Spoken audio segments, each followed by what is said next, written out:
quero conversar hoje com você é sobre a disciplina para o teu dia a dia. Como é que está o teu dia a dia hoje? Como é que está o teu dia a dia com Deus? E eu pergunto para você, como é que foi o teu ano diante de Deus? Altos e baixos? Vai, não vai? Mergulhei fundo? Me afastei daquilo que eu estava? Como é que está o teu dia a dia com Deus? Como é que foi o teu ano de 2010? Então eu quero que você reflita sobre isso enquanto eu estiver ministrando a palavra.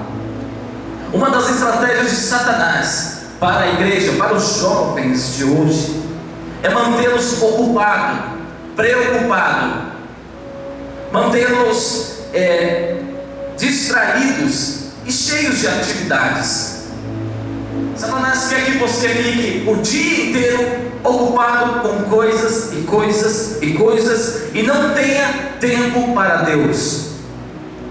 Se nós fôssemos puxar o nosso arquivo de 2010 e nesse arquivo contássemos quantos minutos do dia nós passamos na internet, ou quantos minutos do dia, de cada dia no ano nós passamos diante da Bíblia, ou diante da TV, diante de amigos,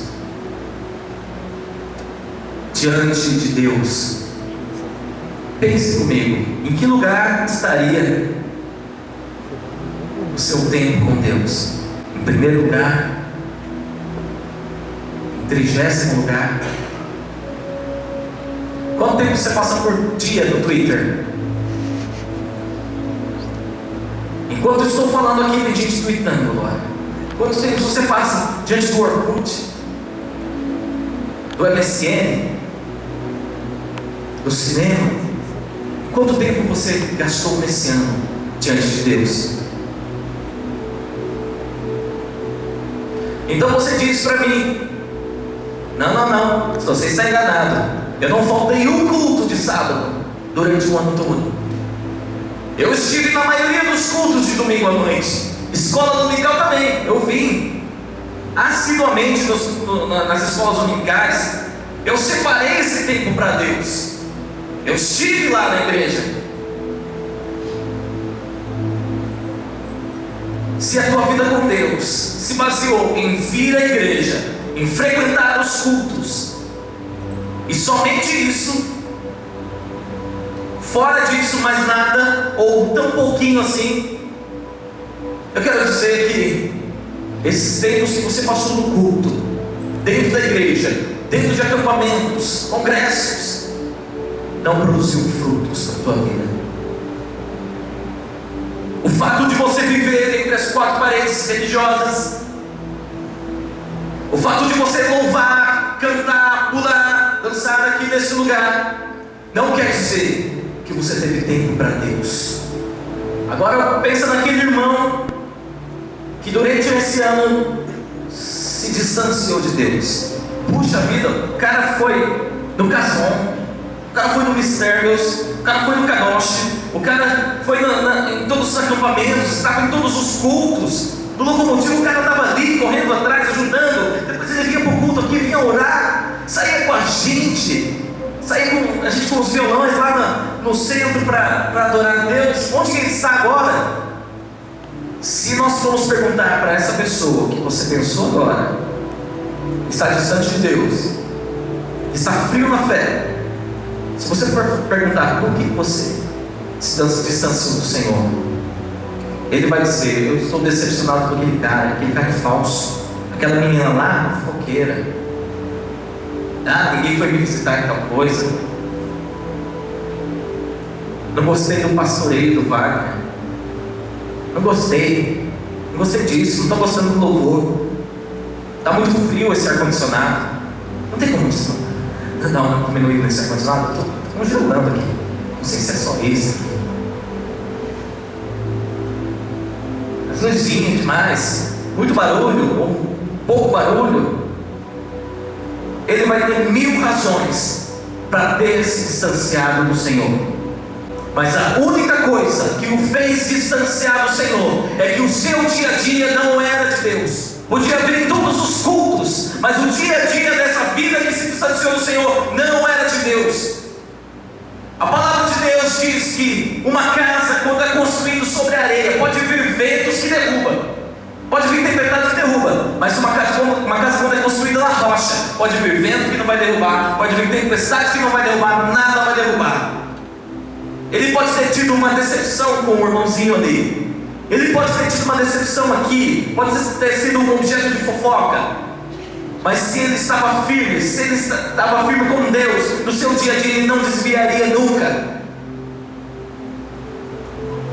Mas a fonte do motivo de que muitos se esfriam na fé, se desviam do caminho do Senhor, é porque não tem um dia a dia com Deus, e sim uma vida religiosa de atividades. Às vezes alguns irmãos me perguntam: vai ter alguma coisa hoje na igreja? Eu falo: vai ter isso, vai ter essa reunião. No outro dia: vai ter alguma coisa na igreja hoje? Não vai ter nada na igreja. Há pessoas que pensam estar em pé pelo fato de frequentar todos os trabalhos da igreja, mas há pessoas que são dependentes de atividades religiosas para se manter aparentemente na presença de Deus. Marcos 1, 29 ao 37. E saindo eles da sinagoga, foram com Tiago e João diretamente para a casa de Simão e André. A sogra de Simão achava-se acamada com febre, e logo lhe falaram a respeito dela. Então, aproximando-se, tomou-a pela mão, e a febre a deixou, passando ela a servi-los. Jesus tomou ela pela mão. 32. À tarde, ao cair do sol, trouxeram a Jesus todos os enfermos e endemoniados. Toda a cidade estava reunida à porta, e ele curou muitos doentes de toda sorte de enfermidades.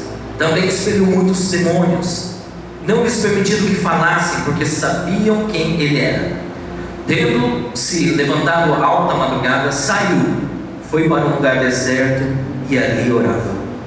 Procuravam diligentemente Simão e os que com ele estavam. Tendo-o encontrado, lhe disseram: todos te buscam. Todos te buscam. Se nós formos pensar, isso aqui reflete muito do dia a dia de Jesus. Jesus estava aqui, tinha gente querendo ser curada. Jesus estava ali, tinha uma multidão perseguindo ele. Jesus estava andando, uma multidão estava apertando ele. E é um que puxa a barra da saia dele, e é outro que quer ser curado ali, e é outro que fica gritando ali: Jesus, filho de Davi, tem compaixão de mim. Aí é a sogra de um, é a tia de outro, é a filha de outro que morre. E então Jesus ficava assim, um monte de gente falando na orelha dele. E num dado momento Jesus foi curar a sogra de Pedro. E quando Jesus foi curar a sogra de Pedro, ele abriu a porta, tinha uma multidão na porta da casa da sogra de Pedro, querendo Jesus, querendo sugar Jesus, querendo devorar esse Jesus que cura todo tipo de enfermidade, que liberta, que restaura. Jesus estava vivendo um momento onde ele estava sendo carregado pelas necessidades das pessoas. Ele não ia atrás, não estava na sua agenda de compromisso aquilo. As pessoas ficavam indo atrás dele. Ele era conduzido pelas necessidades. Seu dia a dia era corrido. Onde que ele tinha tempo para Deus? Mas Jesus não era o próprio Deus. Ele era o próprio Deus, mas ele veio em forma de homem. Ele tinha que recarregar as suas baterias. Ele se cansava. Qual é o conselho que você daria para Jesus naquele momento? Jesus, vamos dormir. Jesus, o Senhor precisa dormir agora.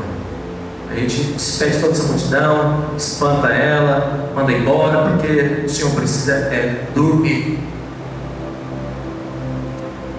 acho que uma boa noite de sono recarrega as baterias de qualquer um. Você está terminando a faculdade, estuda, faz o seu TCC, vai e faz aquela apresentação e sai de lá num estresse violento. Ou nas últimas provas de medicina, né, você chega assim esgotado. Você fala assim: eu só quero dormir. Só quero dormir. Ou então vocês que trabalharam até tarde da noite no comércio, vocês só querem dormir. E o conselho que nós daríamos para Jesus agora seria: Jesus, vai dormir. O Senhor precisa disso. Só que Jesus não fez isso. Aliás, deve ter feito um pouquinho disso. Mas a palavra diz que na alta madrugada ele se levantou para orar. Para orar. Aqui na igreja nós temos profissionais, advogados, designers, engenheiros, arquitetos, operadores de máquina, donas de casa, pessoal da VASP, verdadeiros adoradores sustentados pelos pais. E o dia a dia é corrido, consome, e é trabalho do dia, de noite de faculdade. Isso nos consome tempo, nos consome força. Martinho Lutero, ele dizia: eu tenho tanta coisa para fazer hoje, mas tanta coisa, que se eu não orar 3 horas, eu não vou conseguir fazer. A nossa concepção de recarregar as baterias, a nossa concepção de se renovar, é muito terrena. Eu preciso descansar, e isso é bom para o teu físico. Isso é essencial para o teu físico, mas e para o teu espírito? O que é essencial para o teu espírito? Para recarregar o teu espírito. Se você tem necessidade de dormir todos os dias, de se alimentar todos os dias, o que é essencial para o teu espírito? A gente fica sabendo de homens de Deus, tantos do século passado quanto no século atual, pessoas que são usadas em grandes cruzadas, grandes cultos de avivamento, homens e mulheres de Deus, operadores de milagres, pessoas com sabedoria tal, para pregar o evangelho, que você fala: uau, esse é o cara. Pessoas de culturas diferentes, de idades diferentes, de estilos de vida diferentes, mas uma coisa eles têm em comum: homens e mulheres de Deus. Uma coisa eles têm em comum: eles gastam tempo na presença de Deus. Não tem outra coisa, meu irmão. Você pode ter se formado em teologia, você pode ter feito curso disso, curso daquilo, você pode ter ido em tantos congressos de louvor, de avivamento, mas uma coisa só te faz ser um homem de Deus: gastar tempo com Ele. Nossa rotina de vida é tão corrida, para lá e para cá, acorda 10 para 6 da manhã, e vou para lá e vou para cá, e faço isso, e faço aquilo, vou ao banco, vou ao mercado, vou para isso, vou para aquilo, depois ainda tem uma célula, que eu tenho que ir nessa célula, e tal, chega em casa esgotado e dorme. A geração atual no mundo é corrida. As informações, o avanço tecnológico é num piscar de olhos.